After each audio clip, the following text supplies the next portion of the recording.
Bab 2620. Klan Yang. Siapa ini?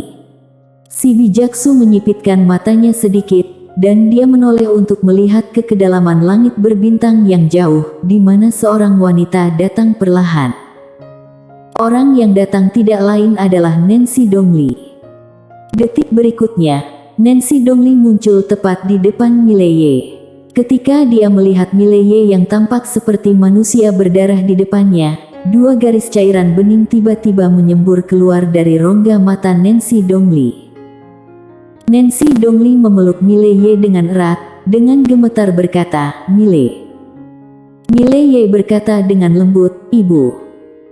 Nancy Dongli tiba-tiba menoleh untuk melihat ke arah si bijaksu di kejauhan. Wajahnya yang cantik sangat mengerikan saat ini. "Apakah kamu yang ingin bersaing jumlah orang?" Si bijaksu memandang Nancy Dongli dan hendak berbicara. Pada saat ini, sebuah bayangan tiba-tiba jatuh dari langit. Detik berikutnya, mata si bijaksu tiba-tiba menyusut. Dia hendak mundur, tetapi sebuah tangan mencengkeram tenggorokannya secara langsung. Bang! Kekuatan mengerikan mengunci si bijaksu secara langsung, dan si bijaksu tidak bisa lagi bergerak. Si bijaksu menatap orang tua itu di depannya, matanya penuh kengerian. "Kamu ini alam apa?" Orang tua itu tanpa ekspresi, dia menoleh untuk melihat Nancy Dongli di kejauhan. Nancy Dongli tanpa ekspresi, "Biarkan dia mati sekarang, itu terlalu gampang untuknya."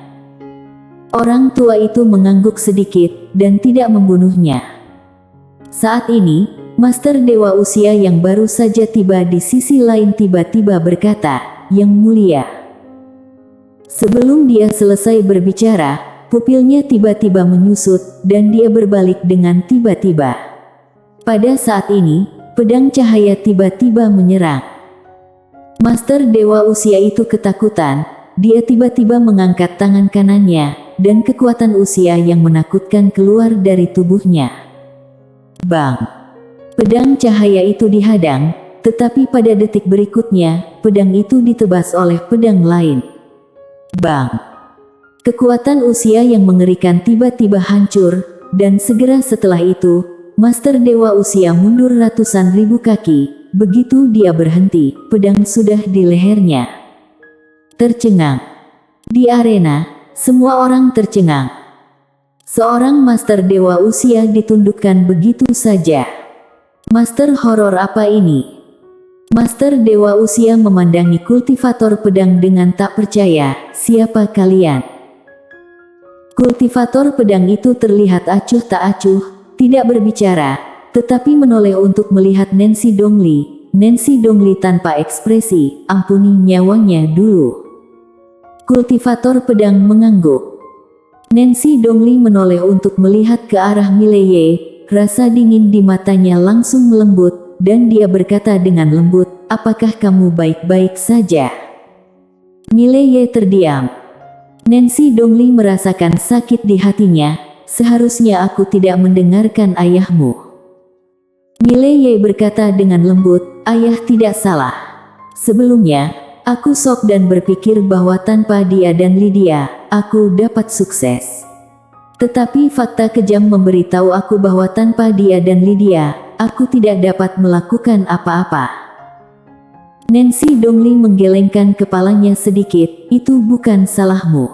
Musuh ayahmu saat itu tidak seaneh daripada musuhmu. Merupakan kesalahan bagimu untuk membandingkan dirimu dengan dia." Mileye menggelengkan kepalanya sedikit, dengan ekspresi kesakitan di wajahnya, dan tidak mengatakan apa-apa lagi. Juan. Ketika dia memikirkan Juan menghilang dari dunia ini selamanya, hatinya sakit seperti ditusuk jarum. Nancy Dongli berkata dengan lembut, "Mereka tidak peduli padamu, aku peduli padamu." Setelah selesai berbicara, dia menoleh ke arah si bijaksu di kejauhan. "Kamu dari makam dewa." Si bijaksu terlihat sangat serius, "Yang mulia." Nancy Dongli tanpa ekspresi, "Aku ibunya." Si bijaksu melirik Mileye dan tertegun. "Ibu orang ini?" Nancy Dongli tiba-tiba berkata, pergi ke makam dewa. Tunjukkan jalan. Tunjukkan jalan. Ekspresi si bijaksu berubah drastis. Apa yang akan kamu lakukan? Nancy Dongli memandang si bijaksu dengan ekspresi dingin. Aku bilang tunjukkan jalan, apa kamu tidak mengerti? Wajah si bijaksu sangat jelek. Wanita ini tahu tentang makam dewa, tapi dia memaksa untuk pergi ke makam dewa. Apa maksudnya? Artinya pihak lain sama sekali tidak takut dengan makam dewa. Memikirkan hal ini, keringat dingin mengalir di dahi si bijaksu. Pada saat ini, Nancy Dongli berkata lagi, tunjukkan jalan. Si bijaksu hendak berbicara, ketika dia tiba-tiba merasakan tenggorokannya menegang, dan jiwanya segera menjadi ilusi. Si bijaksu ketakutan, dia buru-buru berkata, aku akan tunjukkan jalan. Dia tahu bahwa jika dia berani menggelengkan kepalanya, dia akan terhapus dalam sekejap. Butuh waktu lama baginya untuk mencapai dewa usia, jadi dia tentu saja tidak mau dimusnahkan seperti ini. Di bawah kepemimpinan si bijaksu, semua orang bangkit dan pergi ke makam dewa.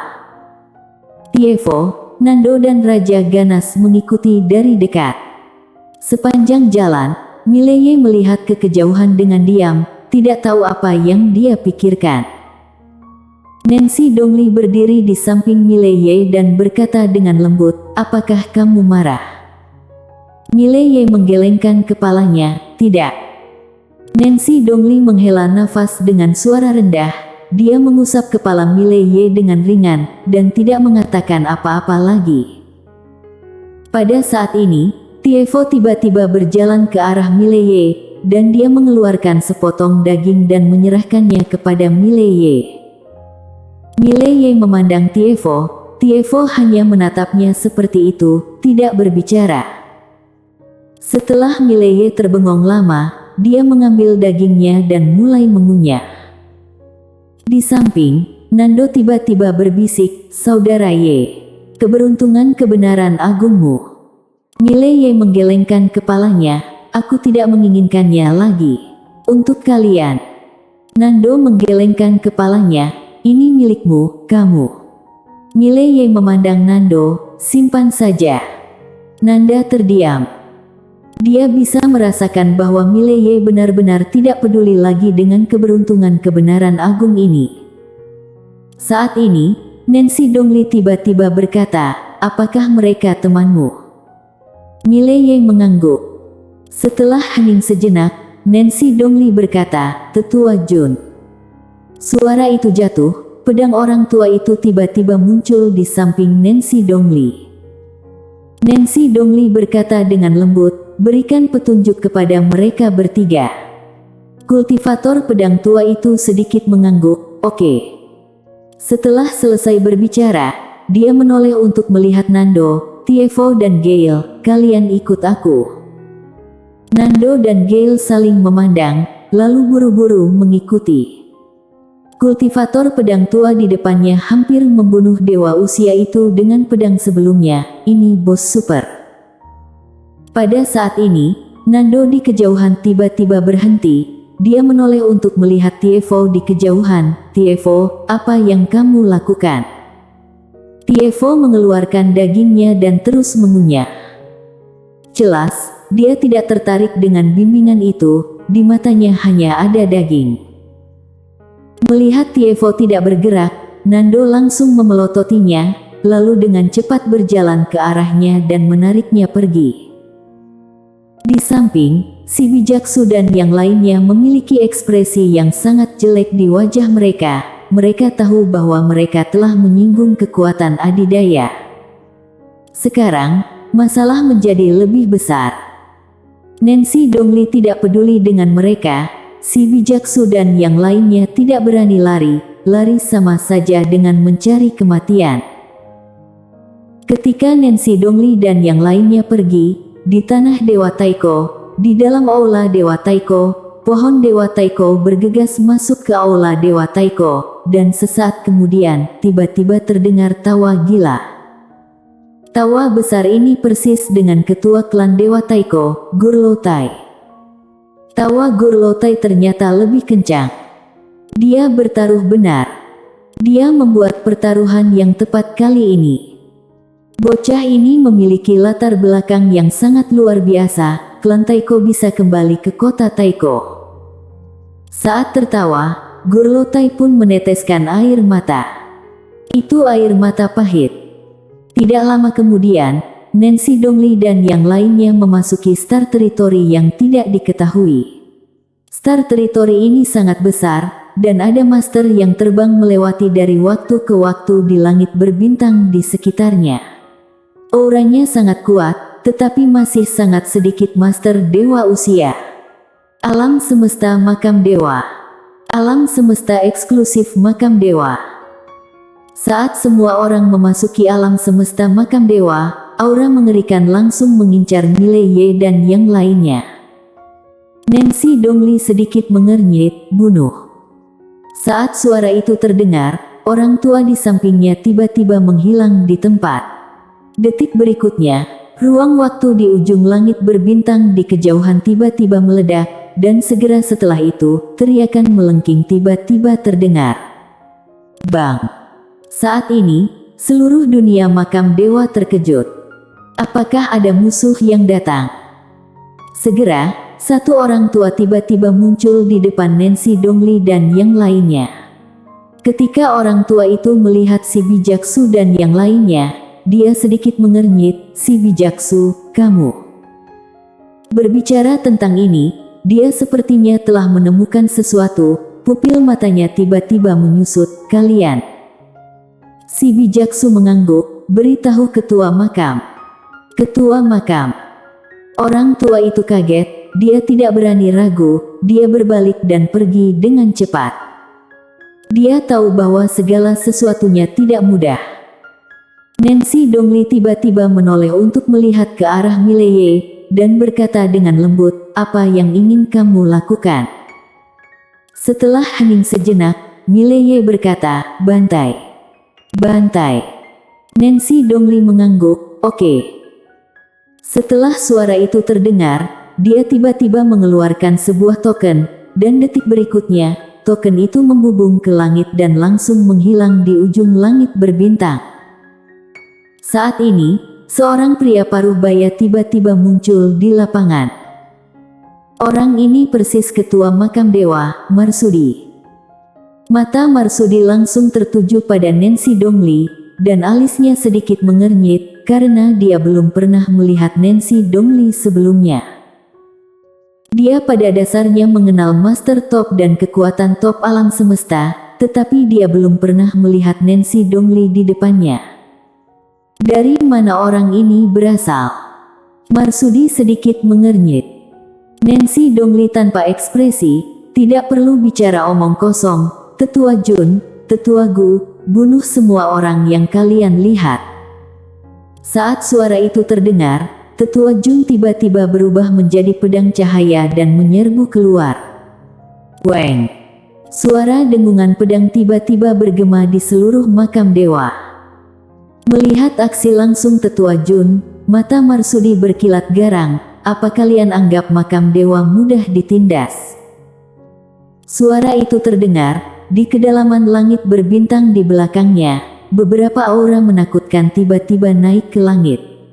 Melampaui Master Top yang melampaui dewa usia. Nancy Dongli tanpa ekspresi, mengabaikan semua orang, "Bantai."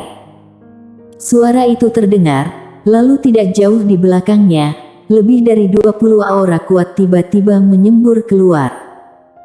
Setiap aura ternyata ada di level dewa usia. Melihat pemandangan ini, tiba-tiba pupil Marsudi mengecil, banyak sekali master-master dewa usia. Kekuatan macam apa ini? Tidak ada jawaban. Saat ini, dia tidak punya waktu untuk menyelidiki, karena kedua belah pihak sudah bertarung. Menekan secara langsung. Tetua Jun dan yang lainnya langsung menekan Master Top makam dewa, tidak, mereka langsung mengalahkan mereka. Melihat pemandangan tersebut, mata Marsudi penuh ketidakpercayaan. Pada saat ini, ruang waktu di langit tiba-tiba terbelah, dan detik berikutnya, lebih dari selusin aura menakutkan menyerang. Tingkat Dewa Usia. Melihat pemandangan ini, para master makam dewa di lapangan tercengang. Dari mana para master ini berasal? Nancy Dongli tiba-tiba menatap si Bijaksu, bukankah aduh banyak orang? Ayolah, klan yang akan bersaing dengan kalian, kalau merasa tidak cukup, aku akan memanggil 1000 dewa usia lagi. Setiap orang bersambung.